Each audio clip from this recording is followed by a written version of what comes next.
How to cancel or delete your YNAB account. First of all, open the app on your device and make sure you are signed in to your account.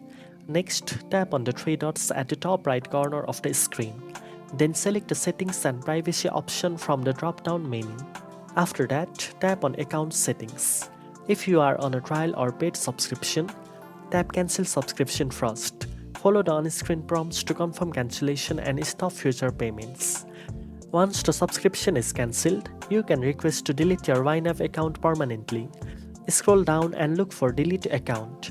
Tap it and carefully read the warning message as deleting your account is permanent and all your data will be lost.